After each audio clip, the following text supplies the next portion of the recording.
GraceLifeBibleChurch.com, and here's the lesson from last week, Codex Sinaiticus Research, What Color is the Parchment? So I'm going to go ahead and click on that, and then up here is a listing of the different series that this is a part of. So I'm going to click on A Tale of Two Constantines, Rethinking Codex Sinaiticus, and going all the way back to the summer of 2017, I read some books, and I taught 6 parts on A Tale of Two Constantines, Rethinking Codex Sinaiticus. And then I was asked to teach in April 2018 at the Bible Conference in Chicago to the pastors, and I did a 2-part thing on Codex Sinaiticus or Codex Simonides, understanding how the text of the Reformation was undermined. And then late that year, as I tried to explain last week, 4 documents were put in front of me by Dave Reed, kind of calling into question the validity of some of the books that I had been reading on some of this research. And so I pumped the brakes on this for all of 2019, all of 2020, and really the first half of this year, 2021. And what got me thinking about this again was the July release last month of this book, Who Faked the World's Oldest Bible? The Evidence Reveals a Much Larger Plot, by David W. Daniels. So this is the sequel to the book that was released in January 2018, Is the World's Oldest Bible a Fake? So, and then before that, in 2016, was by Bill Cooper, The Forging of Codex Sinaiticus.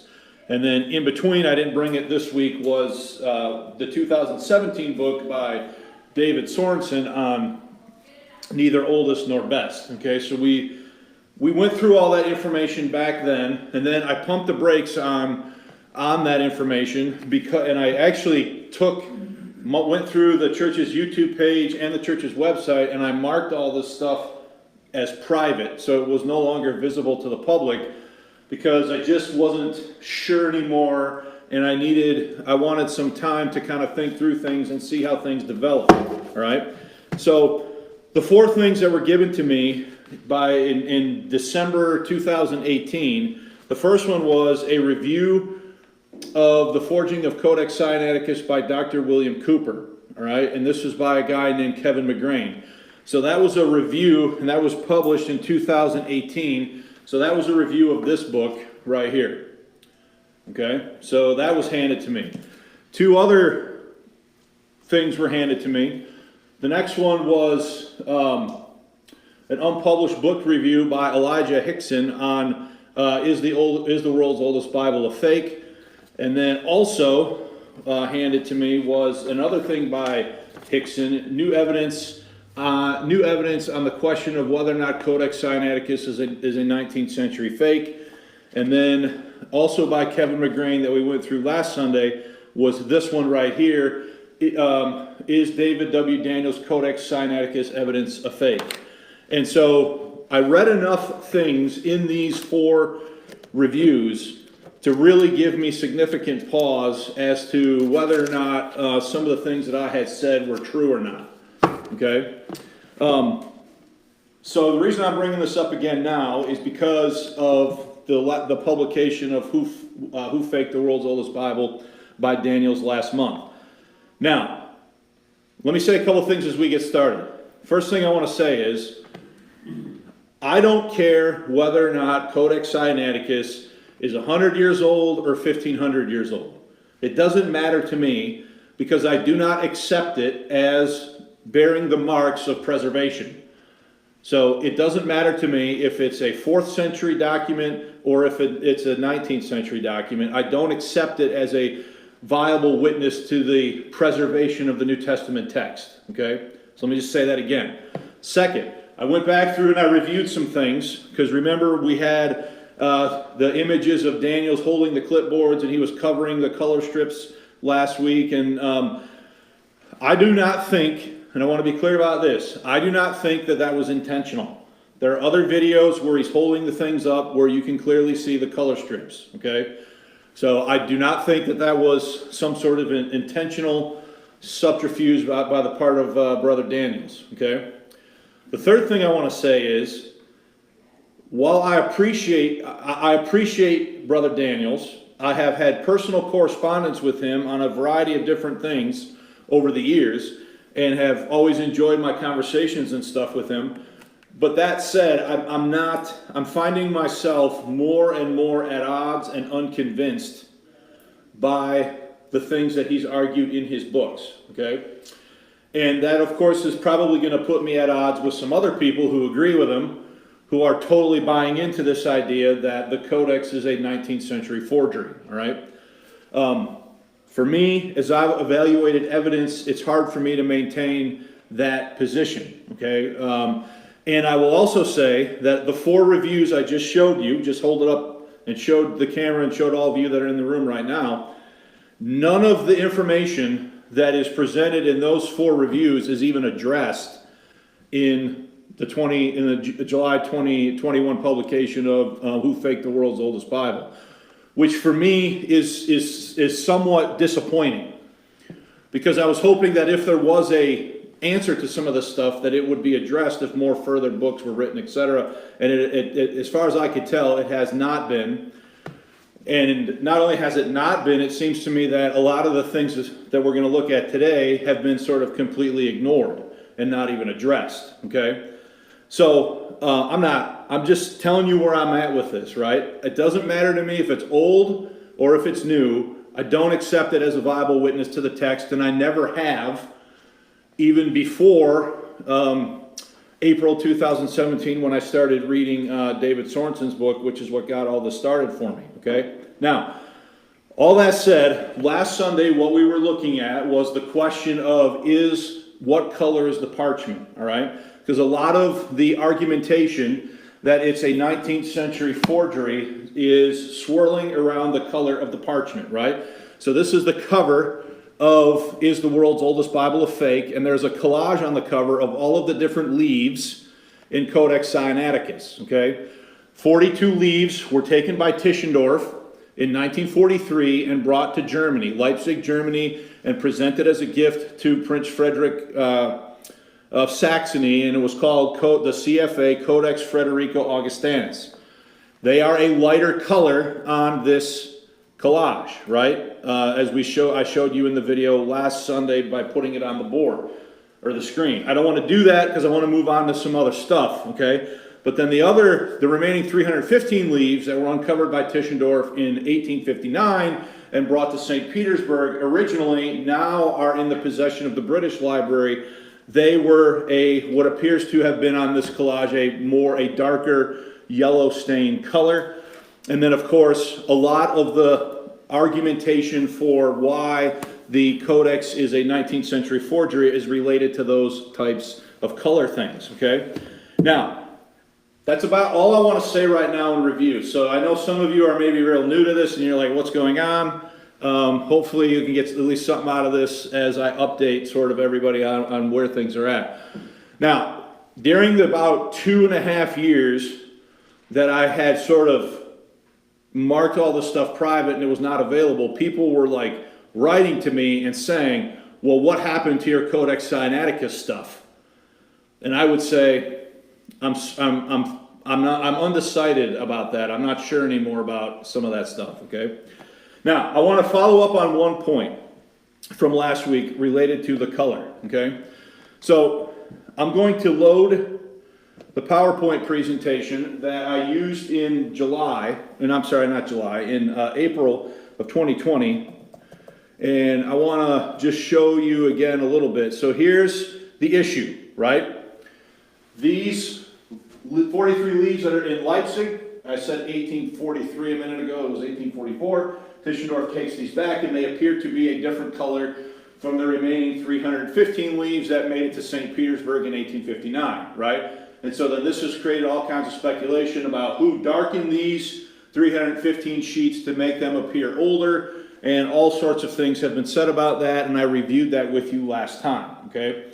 And then we went through McGrane's article where he talks about the color strips on the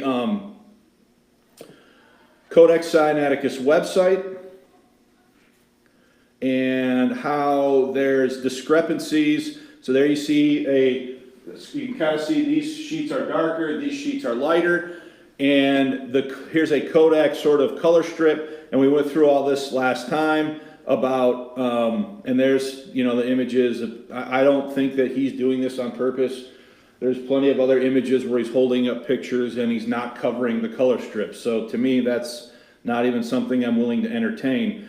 But we looked at all of this data last time, comparing the different leaves and the different colors, right? So this is the reference Bart asked about.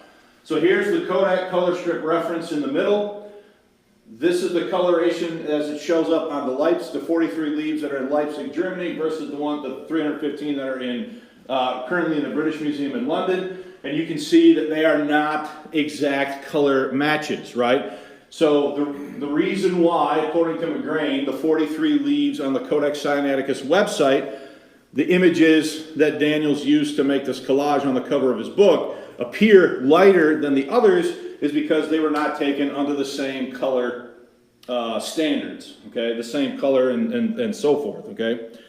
Now, again, I could go on and on about that. I don't want to. I want to get to something a little bit new about this that we haven't talked about yet. So I'm reading now from McGrane's review, page 117, and this is a follow-up point about the color.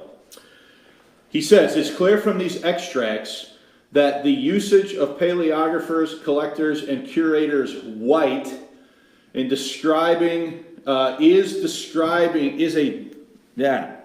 start over. It is clear that these extracts, that in the usage of paleographers, collectors, and curators, white is a distinguishing term for a type or kind of parchment, not a reference to its presented look and condition. Just as, for example, we properly describe a statue as being sculpted in, quote, white marble, even now appearing gray due to the effects of pollution. So if some ancient sculptor sculpts out of white marble, 5,000 years ago, just being random here, okay, and you look at it now, is it going to look weathered and yellow and not as, crisp and all that sort of thing, right? Well, that's what McGrane's saying here. Then he goes on to say, parchment was commonly produced in 3 color grades in the ancient times: white, yellow, and purple. Okay, white, yellow, and purple. So when they describe this as Snow White, they're describing not necessarily the way the page appears, but the type of the parchment that is being used. Okay, so parchment was commonly produced in 3 color grades in ancient times: white, yellow, and purple. The white represented unstained natural color and could be somewhat yellow. The yellow and purple parchment were intentionally stained, obviously yellow or purple, okay?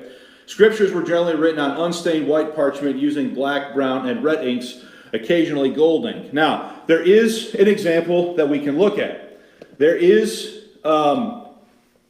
this codex right here. This is a witness to the Gothic New Testament, okay? Codex Argenteus, I guess is how you would say that, unless somebody has a better pronunciation. But look at what the description of this here says. It says, splendid manuscript written in silver and gold ink on purple parchment. You can see what color is the parchment? Purple, right? So when they're saying white parchment, McGrane's argument is when they are saying white parchment, they're talking about the type of parchment, okay? Versus purple parchment, which is clearly stained what? Purple, and written on with gold and silver ink. So I have a enhanced picture of this. And there are a bunch of different pictures on the internet of this particular manuscript, and you can see that it definitely was stained what? Purple. So this would have been a different type of manuscript from the ancient world. So you would have had white parchment, you would have had yellow parchment, you would have had purple parchment. This is an example of that, right? So what McGrane is saying then is that the arguments based upon color are not proving what the users of those arguments are believing them to be proving. I'm going to go to page 118 of McGrane's rebuttal, and he says, Clearly, Dr. Cooper has greatly misunderstood the meaning of, quote, white parchment, believing it to be a description of the present observed color, i.e. the attribute of whiteness, rather than the unstained parchment distinct from color-stained varieties. Does everybody understand the difference, right? This is clearly a stained what? Parchment, okay? But in common with many others, thus the reader is seriously led astray by his inferences. But in common with many others, Dr. Cooper has not only mistaken a type for an attribute, but also has mistakenly called as witnesses to the leaves in Leipzig, recovered by Tischendorf in 1844, persons who were classifying the yellow-looking leaves then in St. Petersburg that were recovered in 1859. From this twin error, Dr. Cooper infers that the portion of the Codex in the British Library has been deliberately distressed and discolored to give it an appearance of age since 1845, 1850. Dr. Cooper does not consider whether the leaves in St. Petersburg, London, and Sinai are yellow simply because that is what white parchment looks like after the natural process of what? Of aging. Is everybody following what I'm saying here? Okay, and then let's go to page 123 of what McGrane says. So leaving aside the Leipzig leaves, so again, what are we talking about there? We're talking about the differences in color here. Leaving aside the Leipzig leaves, we have observations of the Codex and fragments thereof in 1845, 1850, and 1861 by Uspensky, and have extant parts of the Codex taken by Uspensky in 1845 and 1861, and by Tischendorf in 1853 and 1859. Additionally, we have colored plates of Genesis 24 and 1 Corinthians 13 based upon Uspensky's 1845 and 1850 observations, printed in 1857, and a colored plate of the Numbers fragment taken by Uspensky to Russia in 1861 and printed in England in 1866. These are all yellowish, and some are very close match in color to the leaves in Leipzig.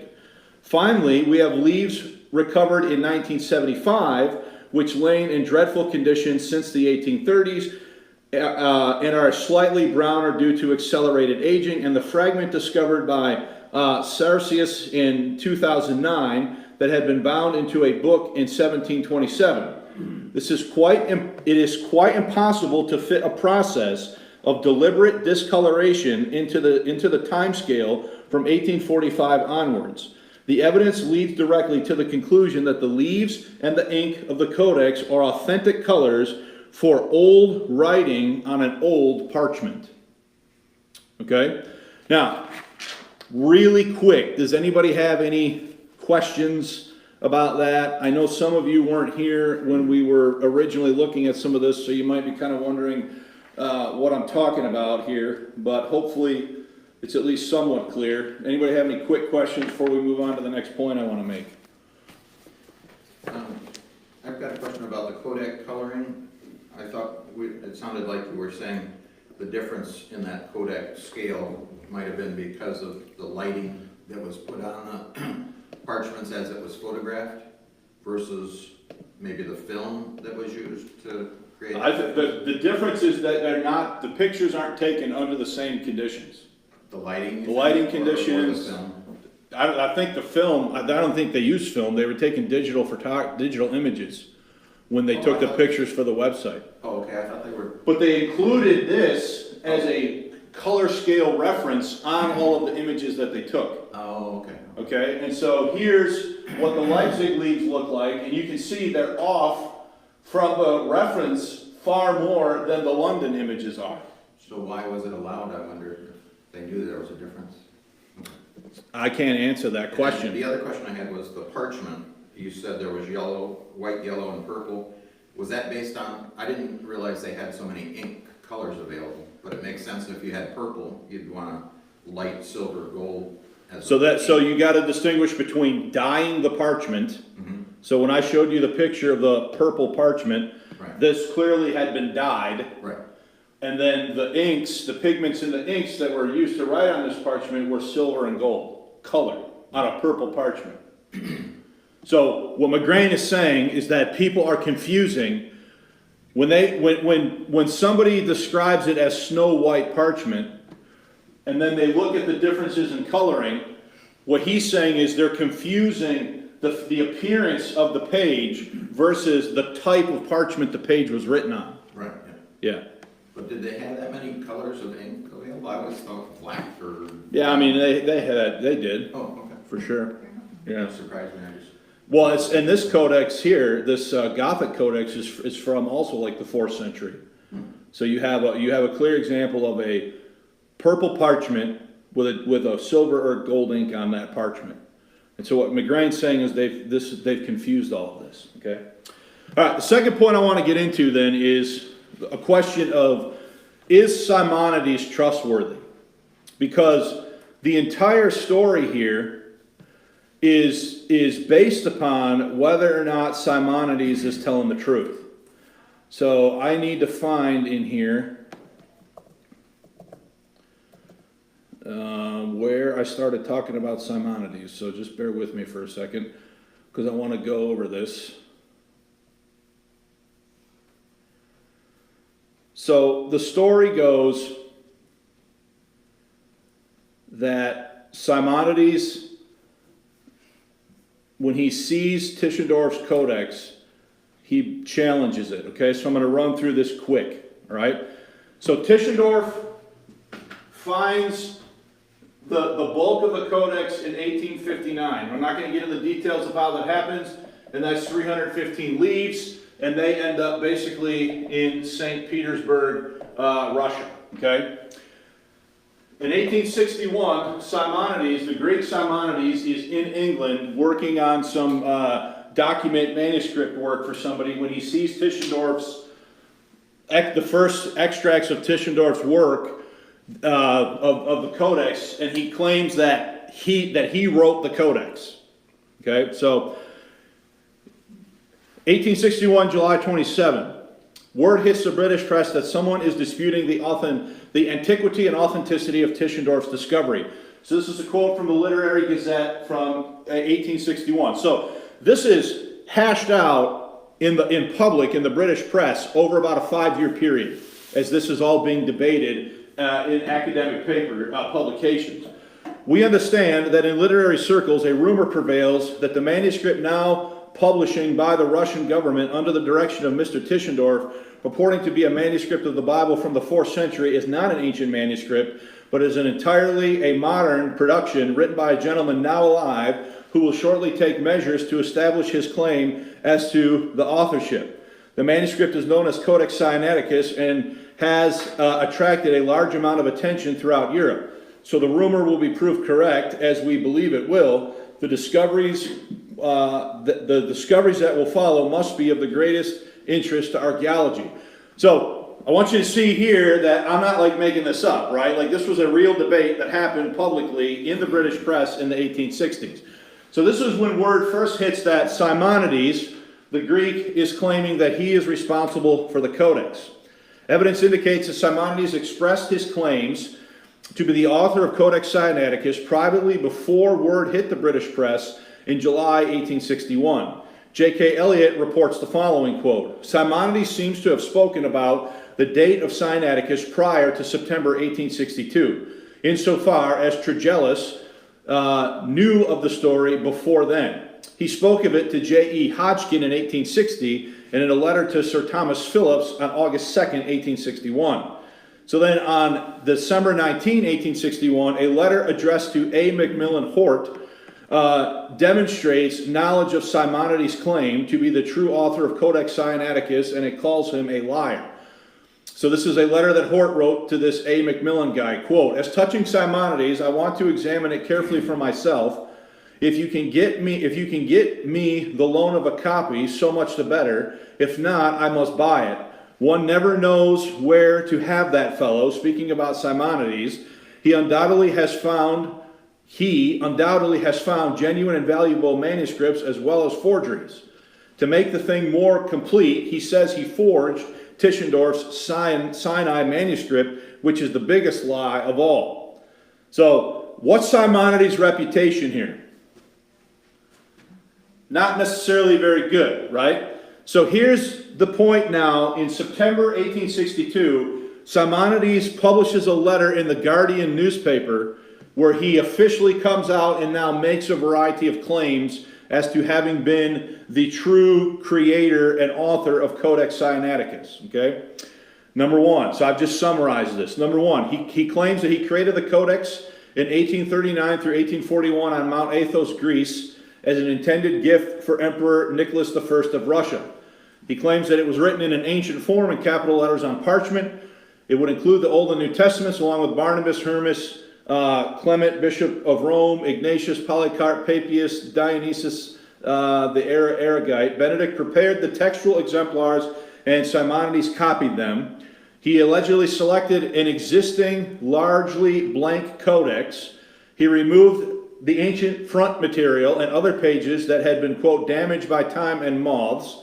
Only Barnabas and Hermas were included because the parchment ran short. So in other words, he ran out of space to include everything. He said that the volume is bound and taken to Constantinople by Simonides and shown to Athamas and Constantinus, Bishop of Sinai, who recommended that it be placed in the library of Sinai.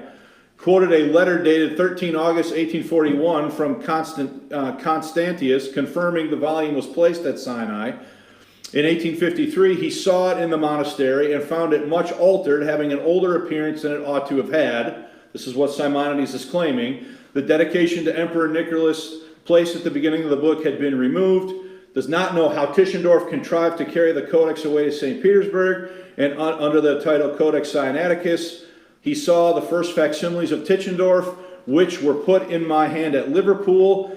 I at once recognized my own work, and I immediately told them. So I'm going to stop there. You can read the rest of this on the church's website, okay? So these are the claims that Simonides is making. He's saying that he created the Codex in 1840, basically, okay? And he's got all this backstory now that he's providing for this, all right? Now, in the recently released book, Who Faked the World's Oldest Bible by Brother Daniels, what he basically does, the bulk of the book is him taking the details of this story that's being told by Simonides and trying to investigate to try to prove whether or not those details are correct, okay?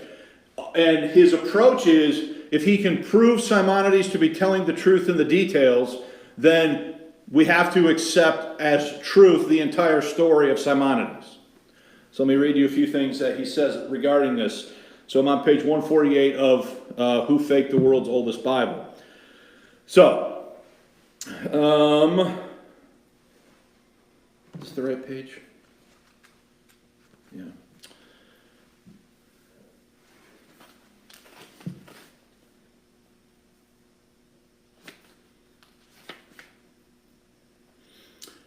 So I'm not going to read all this, I'm just going to cut to the chase, okay? So what he basically is saying is that if he's got 4 criteria that he's using to determine things, and he's basically saying that people who lie, liars, don't tell the truth about details. So if he can check the details of this report from the Guardian against verifiable things, then he's going to accept that Simonides is telling the truth. Okay? So, I have 2 comments about that general approach. Number 1, I think what Daniel says about that might be true in a general sense. That liars tend to leave out details. However, if you are engaging in a perpetrated known fraud, I would say you want to include details that could be confirmed to hide from view the parts of the story that cannot. As I think about what's going on with Simonides now, years and months later, I am not at all convinced that we should be trusting Simonides. Okay? And let me tell you a few reasons why. So, and this is addressed by McGrane, Kevin McGrane, in his review, starting on page 52. Okay? So, I'm going to read from this, and we'll go from there. Then I have some things to show you before we quit. So, the account of Simonides, so that would be this whole account here that I've just summarized, that I've summarized on these slides, that was published in The Guardian on September 3rd, 1862, all right? The account of Simonides is based on demonstrable falsehoods from the very first sentence of the account. So right away, you need to understand, is McGrane in total disagreement with Daniels? McGrane is in total disagreement with Daniels, and McGrane wrote this in 2018, okay? Daniels has not addressed any of the objections that McGrane has raised in the book, okay? Which for me is a problem, because if he wrote on it again, I wanted to see where the stuff was addressed, and it wasn't addressed. In fact, the exact opposite approach was taken where, well, Simonides has to be telling the truth because I can check him on these things. McGrane is saying, no, the whole thing is basically wrong from the beginning. So they both these guys cannot be right because they're taking very contrary opinions, okay? The account of Simonides is based on demonstrable falsehoods from the very first sentence of the account. Dr. Cooper appears to believe that because some of the details Simonides furnishes can be shown to be true, then he was a trustworthy character. So some of them definitely you can demonstrate to be true.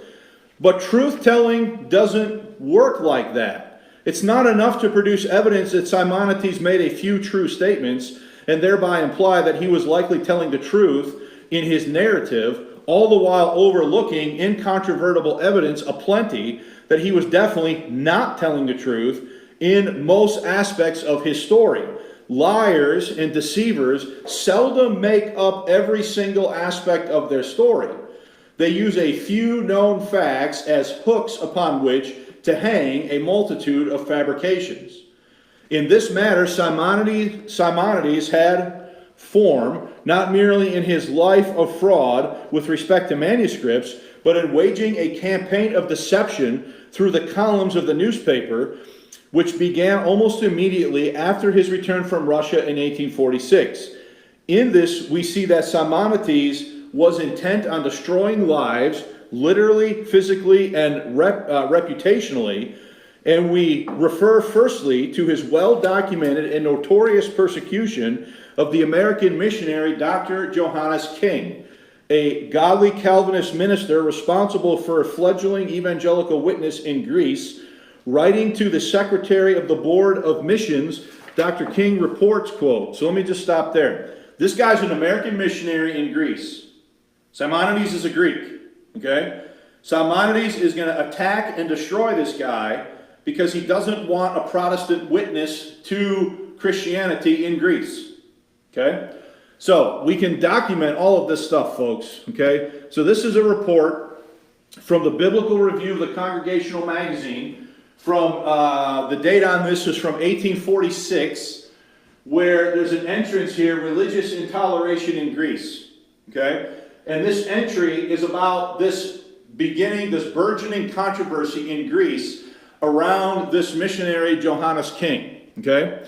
So I've highlighted right here just a portion of it. We don't have time to read all of it, but I'm going to include links to all this stuff in the description for this video after the fact on YouTube. He adds, so I'm right here at this blue notation here, okay? I have learned from a source which I deem worthy of confidence that there are about 50 persons combined here who are determined to kill me, that they intend when I should go out to kill me, and that if they could not accomplish this in any other way, they would come and burn my house. So here's an American missionary expressing his concern about his situation in Greece to an American mission board in the middle of the 1840s. Is everybody with me so far? Okay. Simonides was the most prominent and active agent among a powerful group bent on destroying the Protestant cause in Greece, a reputation he publicly boasted about for decades, and was content to spread the most detestable and malicious slanders imaginable about Dr. King, and he perjured himself, claiming to be an eyewitness to late-night orgies in the missionary's home. So he's making this Simonides now making the most sort of outlandish claims about this American missionary to discredit him about what is going on here, okay? So this next bit This next bit I could not locate, but I'm going to read it to you. This is from the Boston Advisor. No, this is from I do have this. This is from a translated report. So here's a document. I pulled this off of academia.com. Constantino Simonides in America. This is about his reputation in the United States as a known liar, forger, and basically criminal, as he's accusing this American missionary of the worst sorts of things in his campaign against him. So, if you look here, here's what I'm quoting from right here, starting with the stories. The stories were perhaps the most outrageous lie that human or diabolical ingenuity have invented. We all who knew Dr. King, and every person of note in the kingdom of Greece is included in this category, for they all knew that he was a man of a truest virtue, a Puritan of the Puritans. They saw at once the drift and purpose of these detestable falsehoods. Simonides has since confessed the infamous part he acted in the drama of slander and perjury and the persecution of Dr. King. So, who's the ringleader of this group to basically do away with the Protestant witness to the gospel in Greece? It's the very Simonides who 2 decades later is going to come on the scene and be claiming to have faked or to have created Codex Sinaiticus at Mount Athos, Greece in 1840. Okay, so a judicial inquiry later proved that this was all a fraud by Simonides, and he was arrested and convicted of forgery.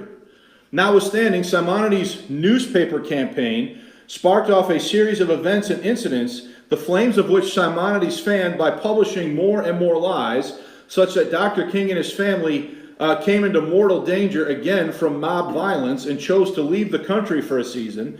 Simonides then took the opportunity to gloat about the success of his campaign in a further newspaper article. Quote, the false apostle, this is Simonides now, the false apostle Johannes King is out of the Greek commonwealth. His nation-corrupting satanic congregation of strange doctrine, already bearing date of 15 years, has now been destroyed. The terrible programs of the great common scandal of religious strange doctrine has been smitten on the land. Of all the foreign holy apostles of various religious and various heresies, unhappily for Greece, heaped together from every corner, no one became more feared and more destructive than the impostor and deceiver Johannes King. So who's the leader of this? Simonides. Okay. Not content with so he returns home. Johannes King turns home. The diplomatic tensions eventually rose so high that 3 gunboats from the United States Mediterranean Squadron were dispatched to Athens. So this goes all the way up to the highest levels of the American government, this controversy surrounding Simonides and this American missionary, that the American government dispatches warships to the area because the tensions have risen to this level. From the United States Mediterranean Squadron were dispatched to Athens. The President of the United States, Franklin Pierce, became personally involved, and the matter was referred by him to the U.S. Congress, and appears in the official record with copious references to Simonides and translations of his newspaper articles. These documents run to hundreds of pages, and the correspondence from George Perkins Marsh, the United States Minister Resident in the Ottoman Empire, to the U.S. Secretary of State Daniel Webster, well capture the role Simonides was playing in concert with the enemies of the gospel. So now we're going to quote from the Congressional record. So this is from the report of, whoops, that's the wrong document. I want this one, I believe. Yeah. So this is the Senate documents. Published records of the Senate documents of the United States Congress. Wednesday, so I have it in blue there, Wednesday the 28th of July, an article appeared in The Age, one of the first newspapers in Athens, called The Orgies, and signed by Simonides, stating that he was present at Mr. King's house on certain nights when these orgies were performed by Mr. King, and that he, Simonides, had been an eyewitness of the whole and was ready to be examined on the subject by any court of justice. Simonides then proceeded to describe with great particularity these orgies which he says he witnessed, giving the day and the hour when performed and the exact number of persons present. So he's making all this up as a smear campaign to end what's going on here with this American missionary, and now the American government is involved in this. Okay? The same document, got to find it here, just give me a second. So the same document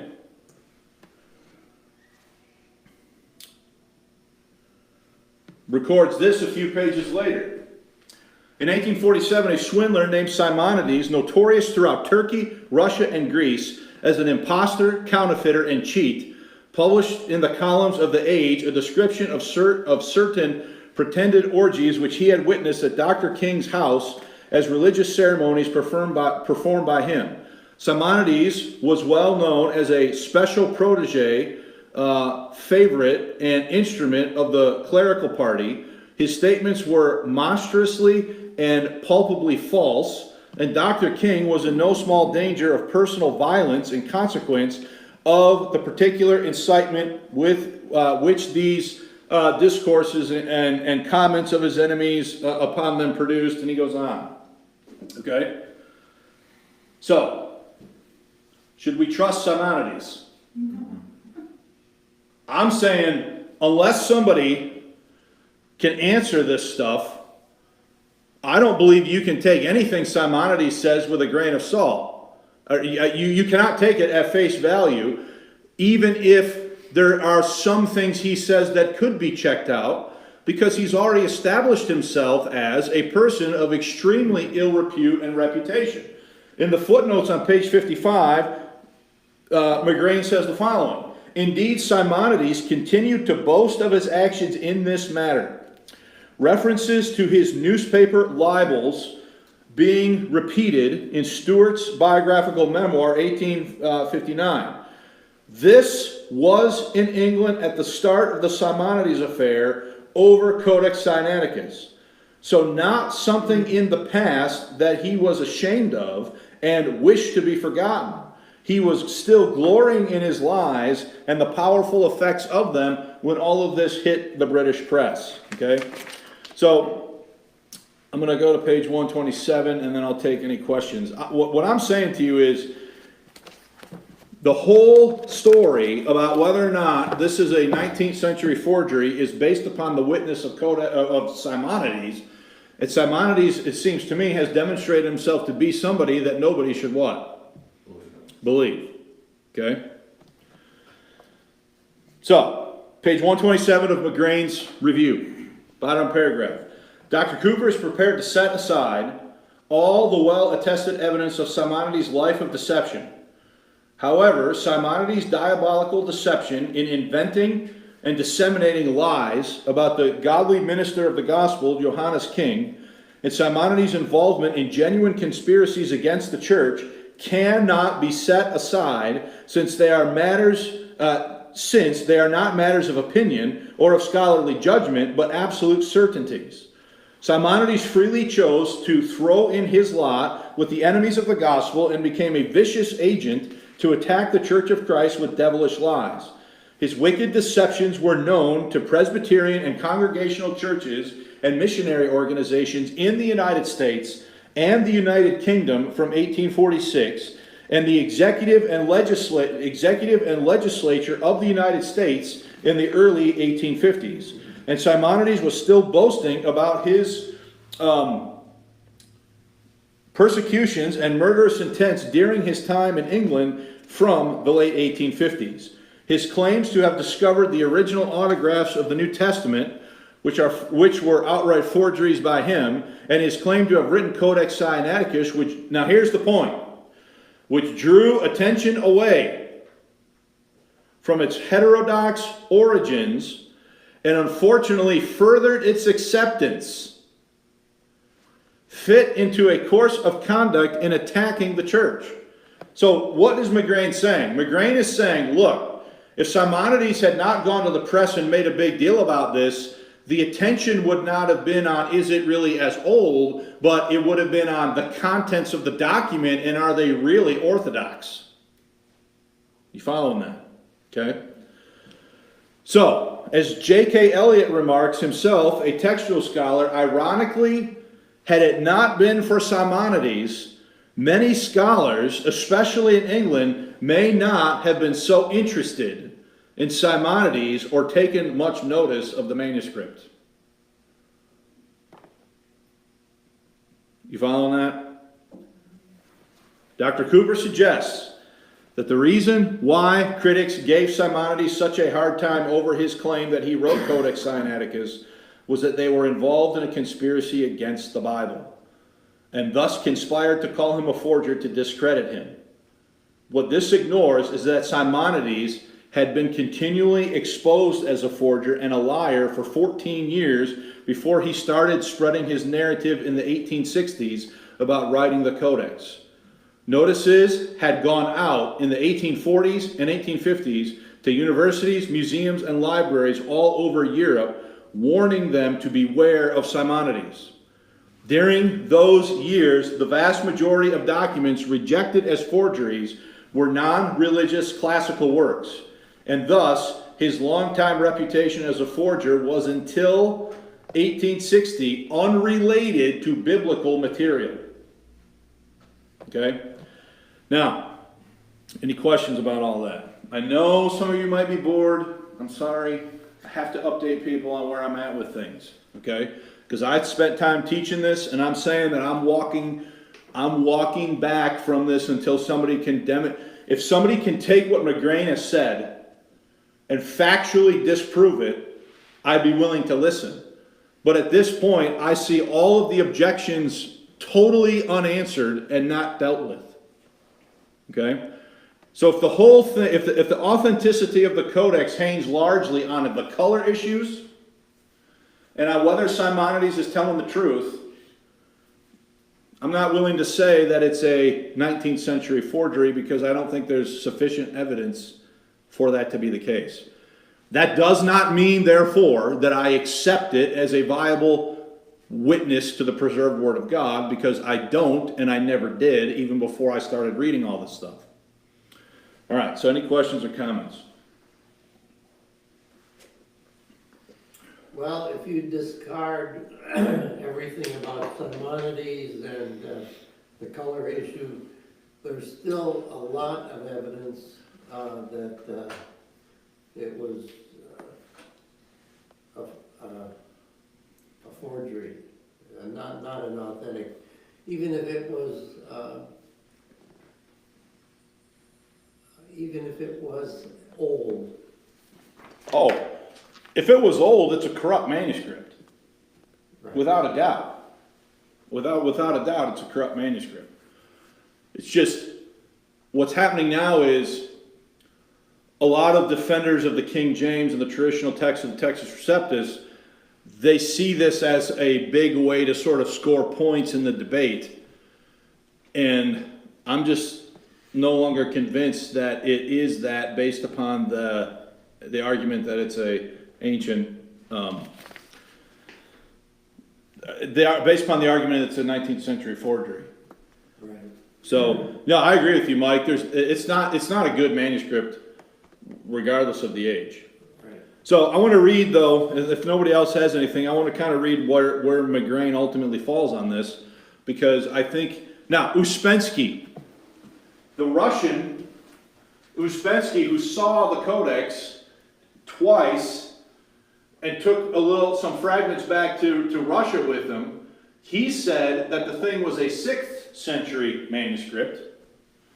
So that would have been from when? The 500s. That was copied from a 4th century exemplar from the 300s. But he says the best he can do is to say that it was a what?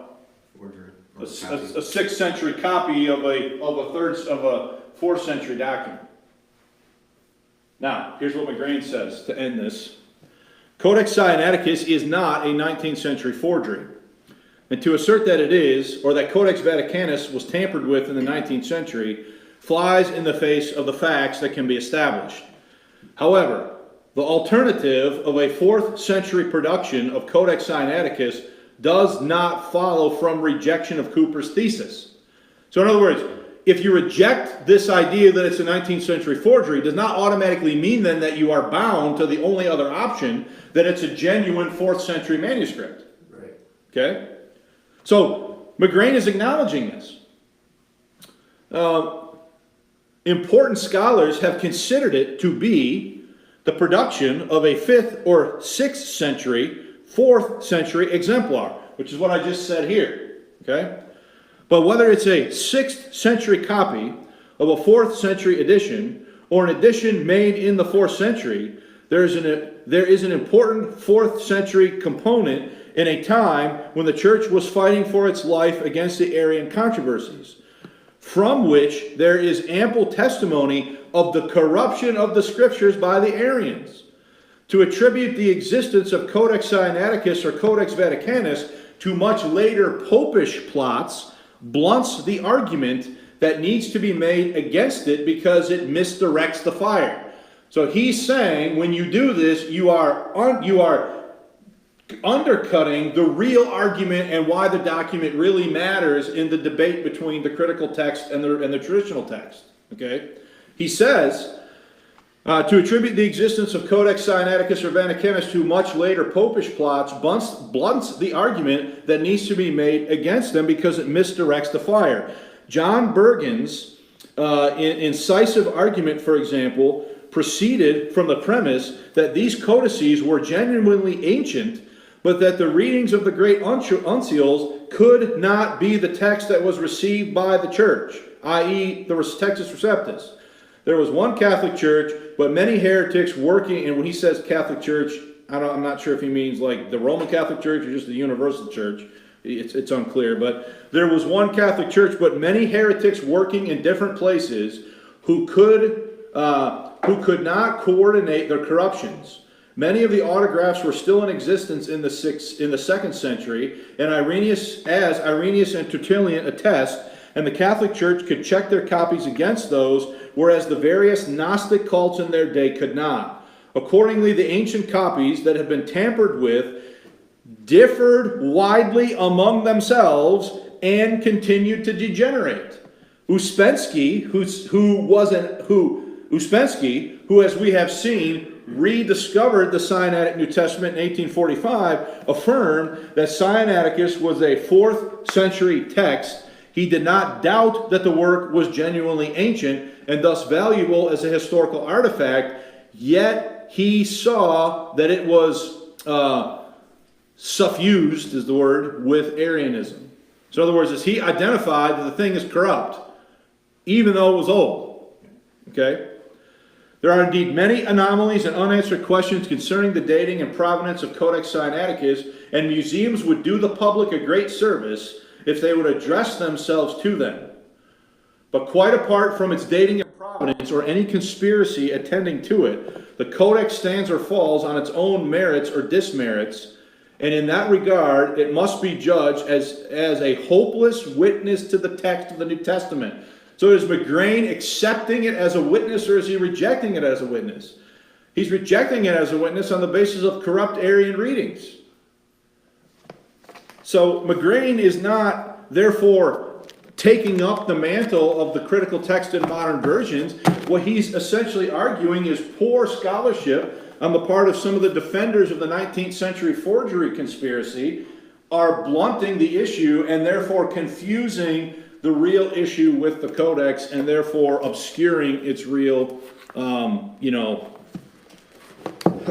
usefulness or something along those lines. So I'm going to continue to keep everything on the church website that I've done on this, even the stuff that I at this time would say I'm not necessarily sure I agree with it anymore.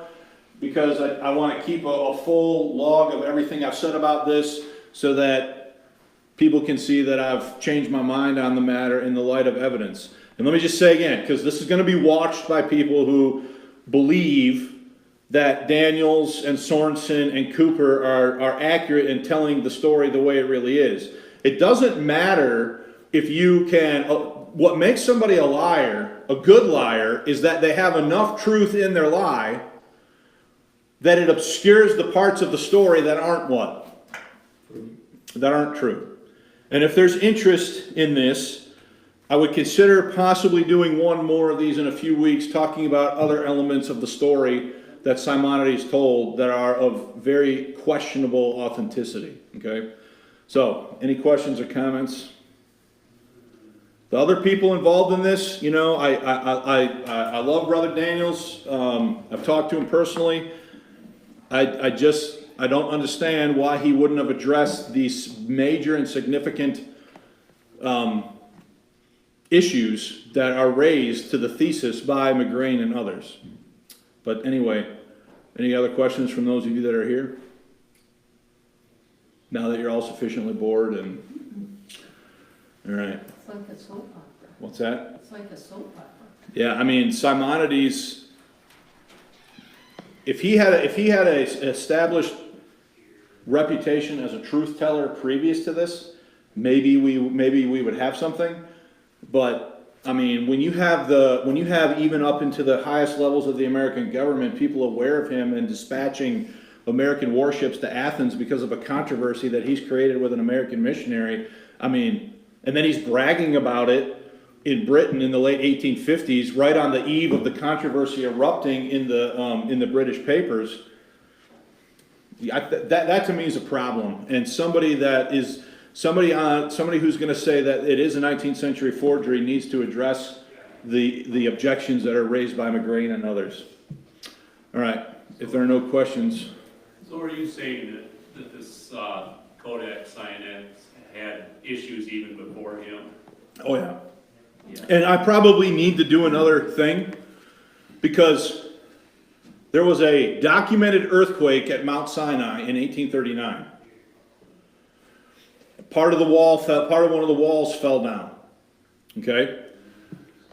Then they rebuilt, but in 1975, somebody was excavating and they found behind this wall some extra parchment pieces of Codex Sinaiticus, which had been buried behind the wall in that earthquake in 1839, which would clearly place the manuscript, and McGrane talks about this in his review, which would clearly place the manuscript at Mount Sinai before Simonides wrote it, allegedly, in 1840. But again, that's a point that is not addressed. And I want to hear an explanation for it that makes sense. I don't want some nonsensical thing. It needs to make sense and be able to be verified by, documentation. Anyway, we got to quit. I'm going to pick